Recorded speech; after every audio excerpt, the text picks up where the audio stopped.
ویسے اپنے دل تے سارے نہ راتی سون تو پہلے ہاتھ رکھیا کرو کہ میں جڑی تقریر سنی واقعی میں دلوں سنی سی یا میں چسکے لین گئے سی. واقعی اس تقریر سنن تو بعد میرے اتنے کوئی اسلام دی طرفوں ذمہ داری عائد ہوندی کہ کوئی نہیں سی. پھر ضرور سونا اس تو بعد دل تے ہاتھ رکھ کے نا دل کو ضرور پوچھنا کلیاں سون ہے چارپائی تے کوئی نہیں اس ویلے تو پھر رب ہے نا تے رسول اللہ بھی تے دل دی گزرن والیاں کیفیتاں نوں بھی جان دین تے اس ویلے دل کو ضرور پوچھنا دلا جی اتنی تقریراں سنن تو بعد بھی تینوں حضور دا مقام سمجھ نہ آیا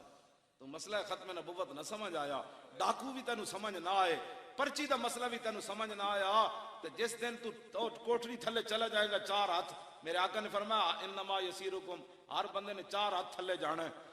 ہاں جی تے میں او خانے وال تو چلیا فتح جنگ تو چلیا مراڑیاں شریف ہن تو اتوں چلیا رستے میں قبرستان ویکھے پہلے وڈیاں وڈیاں قبراں ہوندیاں پھر مٹی دے ڈھیر تک اتنی ساریاں رہ جاندیاں جدوں قبر کھولو نہ تارے کفن تھا نہ عضو بدن تھا تو پھر آخر سارا کچھ نہ عضو بدن تھا کچھ بھی نہیں. قبر میں خود ویکھیاں قبراں پرانیاں کھولیاں کوئی شے بھی نہیں ملی.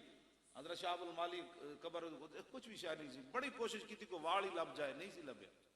تو پھر آخر انسان مٹی دا ڈھیر ہے تو بہتر نہیں جدو رسول اللہ دے سامنے جائے تو اتنی شرمندگی تو نہ ہوئے نا بندے کہ میرے آقا پوچھن لوگا میں نے ایتھے پتھر مارے تو حضور اٹھوتے بھی ستے رہے. ہاں جی اٹھوتے بھی حضور ستے رہے 1200 کلومیٹر دے سفر ہے غزوہ تبوک حضور اٹھوتے بھی ستے رہے یعنی نیند حضور اٹھتے تو بیٹھا ہوتے 100 کے قد تینوں خیال آیا کہ جس نبی دا میں کلمہ پڑھیا انہوں نے رج کے ساری زندگی روٹی بھی نہیں کھائی